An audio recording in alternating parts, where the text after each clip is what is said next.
जय माता दी, जय मां कामाख्या। देव राधा ट्रस्ट, सत्यवाणी चैनल।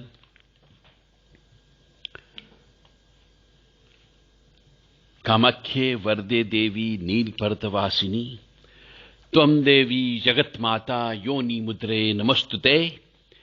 कामाख्ये काम संपन्ने कामेश्वरी हर प्रिये कामनाम देहि मे नित्यम कामेश्वरी नमस्तुते। कामदे काम रूपस्ते सुभगे सुर सेविते करोमि दर्शन देव्यम सर कामार सिद्धयेत। ओम महेशानी महामाये चामुंडे मुंडमालिनी आयु आरोग्य ऐश्वर्य देहि में देवी परमेश्वरी। ओम जयंती मंगला काली भद्रकाली कपालिनी दुर्गा क्षमा शिवा धात्री स्वाहा सदा नमोस्तुते। ओम सर्वमंगल मांगल्ये शिवे सर्वा साधिके शरण्ये त्र्यंबके गौरी नारायणी नमस्तुते। योनि मात्र शरीराय कुंजवासिनी कामदा रजस्वला महातेजा कामाक्षी ध्यायताम सदा। काम प्रिया कामरता कामा काम स्वरूपिणी कामिनी कामिनी काम्या कामुका कामचारिणी। कामाख्या काम बीज स्थिता काम पीठ निवासिनी कामदा कामहा काली कपाली करालिका। काली काली महाकाली काली के पापनाशिनी खड़ग हस्ते मुंड हस्ते काली काली नमस्तुते। काली काली महाकाली काली के परमेश्वरी सर्वानंद करी देवी नारायणी नमस्तुते। देव राधा ट्रस्ट सत्यवाणी चैनल। आजकल मनुष्य के ऊपर तंत्र मंत्र, काला जादू, ऊपरी बाधा, पवन का शरीर में आना, प्रेतों का शरीर में आना, पितृ का शरीर में आना, यह बहुत ज्यादा बढ़ गया है। या फिर यह कह लीजिए कि मनुष्य जैसे जैसे इस तंत्र के मामले में जागरूक होता जा रहा है, उसको समझ में आ रहा है कि यह बीमारी डॉक्टर की बीमारी नहीं है, यह बीमारी आध्यात्मिक बीमारी है। और इस बीमारी के लिए बहुत से मनुष्य गुनिया, भोपा, पंडा, पुजारी, तांत्रिक, अघोरी, ओघड़, ये लोग पैसा लूटने में लगे हुए हैं। इन्हें नहीं मालूम कि ये जो पैसा ले रहे हैं और काम नहीं कर रहे हैं, तो आगे इनका क्या हश्र होगा। ईश्वर कहता है जैसा कर्म करोगे वैसा फल भोगना पड़ेगा। और जैसा कर्म करोगे वैसा फल भोगना पड़ेगा, तो फिर भी ये इनके समझ में नहीं आ रही है। तो जिन जिन मनुष्यों को ऊपरी बाधा हो, जिन जिन मनुष्यों के ऊपर कष्ट हो, तकलीफ हो, परेशानी हो, उन सब से मेरी एक ही रिक्वेस्ट है। जिनको परेशानी है उनसे रिक्वेस्ट है।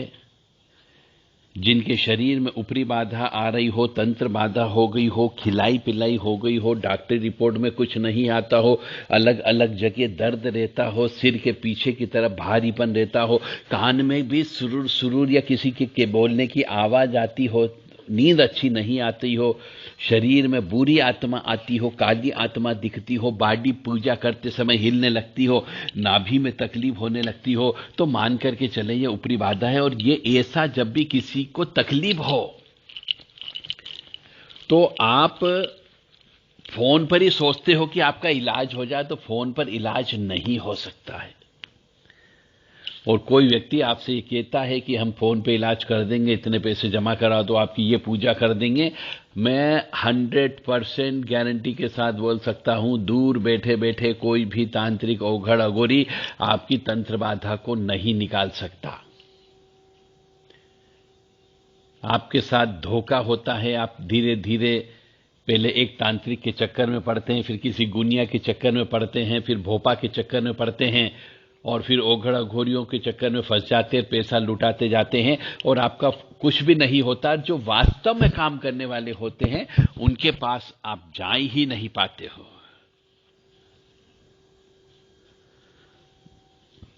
जैसे एक व्यक्ति बीमार पड़ जाता है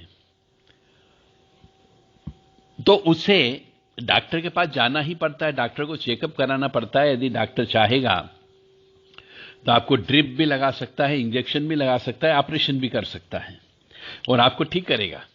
इसी प्रकार से जब पेशेंट डॉक्टर के पास जाता है तो इस आध्यात्मिक बीमारी में भी पेशेंट को उस व्यक्ति के पास जाना ही पड़ेगा, तभी वो ठीक होगा, अन्यथा ठीक नहीं हो सकता है। आप कहोगे हमारे पास समय नहीं है, आप कहोगे वो नहीं आ सकता है, वो बिस्तर पे पड़ा रहता है, वहीं से बैठे बैठे चिल्लाता है या चिल्लाती है, पागल जैसी हरकतें करता है, भान करके नहीं ला सकते हैं, तो फिर आप मान करके चलें कि उस व्यक्ति का कोई भी ठीक नहीं कर सकता। तो आप सब लोगों से मेरी पुनः निवेदन है कि जागरूक बनिए, और ये जीवन की सच्चाई बता रहा हूं। यदि आपको कोई बीमारी लग गई है, ऊपरी बाधा से संबंधित बीमारी, तंत्र मंत्र काला जादू से संबंधित बीमारी लग गई है, आध्यात्मिक बीमारी लग गई है, पवन आने की बीमारी लग गई है, शरीर में अलग अलग जगह दर्द होने की बीमारी आपको हो गई है, प्रेत बाधा यदि आपको लग गई है, पितृ बाधा आपको लग गई है, शरीर की रगों रगों में पितृ या प्रेत शरीर के अंदर घुस गया है और वो शरीर से बाहर नहीं निकल रहा है, तो आपको नहीं आ सकते हो, किसी पेशेंट उस डॉक्टर के पास नहीं जा सकते हो जो ठीक करता है, तो घर के अंदर रोजाना हनुमान जी का, काली जी का और भैरव जी का हवन करना प्रारंभ कर दो। और यदि ये यज्ञ करना आपको सीखना है तो 2 दिन हमारे पास आ जाइए, हम आपको ये यज्ञ करना सिखा देंगे। आप फिर घर पे यज्ञ करते रहिए और उस व्यक्ति का इलाज करते रहिए। धीरे धीरे उस व्यक्ति के शरीर से, चाहे चौकी लगी हो, चाहे बंधन हुआ हो, चाहे भूत हो, चाहे प्रेत हो, चाहे चुड़ैल हो या डाकन हो, सब शरीर और घर छोड़ करके चले जाएंगे। चौकी लगी है तो वो भी कट जाएगी। और यदि आपको ठीक कराना है तो आपको हमारे पास आना होगा। और मैं तो कह रहा हूं आप किसी के पास भी जाइए, परंतु वहां पे फिजिकली आपको उपस्थित होना ही पड़ेगा, तो ही आपका परिवार का सदस्य जिसको ऊपरी बाधा लगी ठीक हो सकता है। अन्यथा दूर बैठे बैठे किसी की ताकत नहीं, जो आपके शरीर से प्रेत निकाल दे, चुड़ैल निकाल दे, या फिर आपके घर की चौकी को काट दे, या कोई मूठ को रोक दे। होली आने वाली है, ये दारुण रात्रि कहलाती है।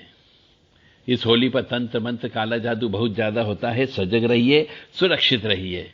जय माता दी, जय मां कामाख्या।